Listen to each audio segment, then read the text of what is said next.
This episode is about Freud's American nephew, Edward Bernays. Bernays is almost completely unknown today, but his influence on the 20th century was nearly as great as his uncle's.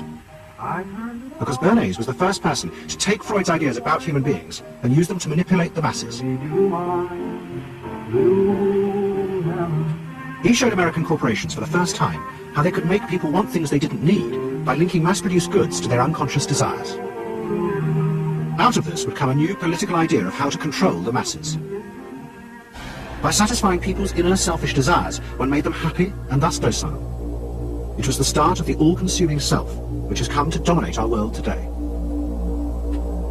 A new theory about human nature was put forward by Sigmund Freud. He had discovered, he said, primitive sexual and aggressive forces hidden deep inside the minds of all human beings. Forces which, if not controlled, led individuals and societies to chaos and destruction. This series is about how those in power have used Freud's theories to try and control the dangerous crowd in an age of mass democracy. As a part of the war effort, the US government set up a Committee on Public Information, and Bernays was employed to promote America's war aims in the press. The President, Woodrow Wilson, had announced that the United States would fight not to restore the old empires, but to bring democracy to all of Europe. And Bernays proved extremely skillful in promoting this idea, both at home and abroad. And at the end of the war, he was asked to accompany the President to the Paris Peace Conference. Then, to my surprise, they asked me to go with Woodrow Wilson to the peace conference. And at the age of 26, I was in Paris for the entire time of the peace conference that was held in the suburb of Paris, and we worked to make the world safe for democracy. That was a big slogan. Wilson's reception in Paris astounded Bernays and the other American propagandists. Their propaganda had portrayed Wilson as a liberator of the people, a man who would create a new world in which the individual could be free. They had made him a hero of the masses.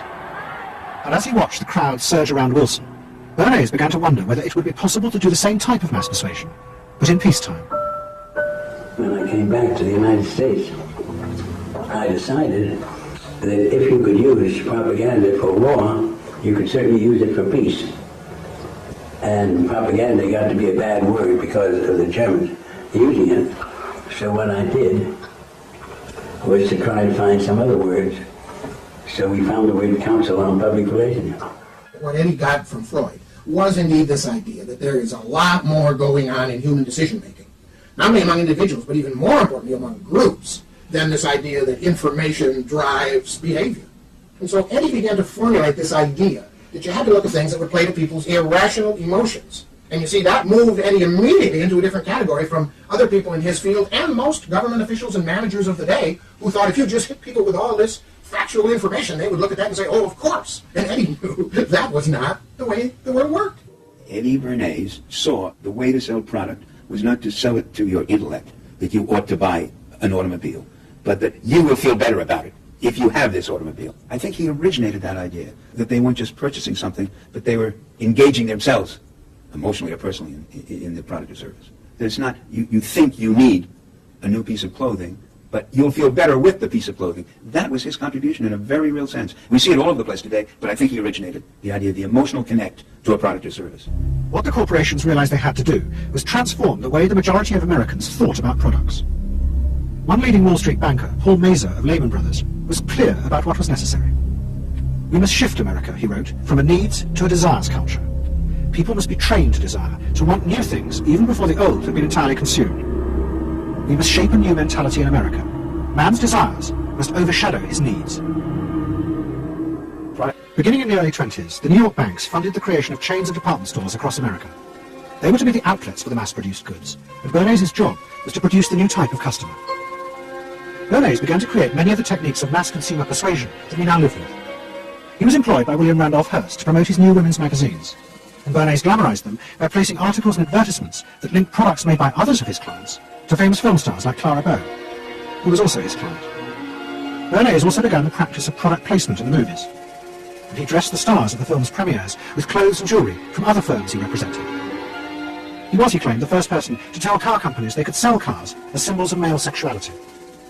He employed psychologists to issue reports that said products were good for you, and then pretended they were independent studies. He organised fashion shows in department stores, and paid celebrities to repeat the new and essential message. You bought things not just for need, but to express your inner sense of yourself to others. In 1927, an American journalist wrote, "A change has come over our democracy. It is called consumptionism. The American citizen's first importance to his country is now no longer that of citizen, but that of consumer."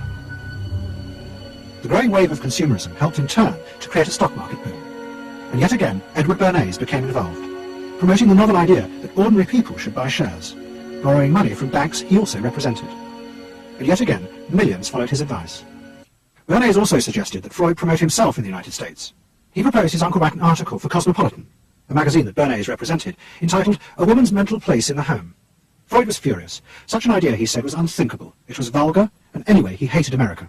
After World War I, Freud was basically a pessimist. He felt that man is an impossible creature, a very, very sadistic and bad species, and did not believe that man can be improved. Man is a ferocious animal, the most ferocious animal that exists. They enjoy torturing and killing, and he didn't like man. To many, this meant that one of the guiding principles of mass democracy was wrong. The belief that human beings could be trusted to make decisions on a rational basis. The leading political writer, Walter Lippmann, argued that if human beings were in reality driven by unconscious, irrational forces, then it was necessary to rethink democracy. What was needed was a new elite who could manage what he called the bewildered herd. This would be done through psychological techniques that would control the unconscious feelings of the masses. So here you have Walter Lippmann, probably the most influential political thinker in the United States, who is essentially saying that the basic mechanism of the mass mind is unreason, is irrationality, is animality. He believes that the mob in the street, which is how he sees ordinary people, are people who are driven not by their minds but by their spinal cords. The notion of kind of animal drives, unconscious instinctual drives lurking beneath the surface of civilization. And so they started looking towards psychological science as a way of understanding the mechanisms by which the popular mind works, specifically with the goal of figuring out how to understand how to apply those mechanisms to strategies for social control. Edward Bernays was fascinated by Lippmann's arguments, and also saw a way to promote himself by using them. In the 1920s, he began to write a series of books which argued that he had developed the very techniques Lippmann was calling for. By stimulating people's inner desires and then sating them with consumer products, he was creating a new way to manage the irrational force of the masses. He called it the engineering of consent. Democracy, to my father, was a wonderful concept, but I don't think he felt that all those publics out there had reliable judgment, and that they very easily might vote for the wrong man or want the wrong thing, so that they had to be guided from above. It's enlightened despotism in a sense. You appeal to their desires and their unrecognized longings, that sort of thing. That you can tap into their deepest desires or their deepest fears and use that to your own purposes. And then, in 1928, a president came to power who agreed with Bernays. President Hoover was the first politician to articulate the idea that consumerism would become the central motor of American life. After his election, he told a group of advertisers and public relations men, "You have taken over the job of creating desire and have transformed people into constantly moving happiness machines. Machines which have become the key to economic progress." What was beginning to emerge in the 1920s was a new idea of how to run mass democracy.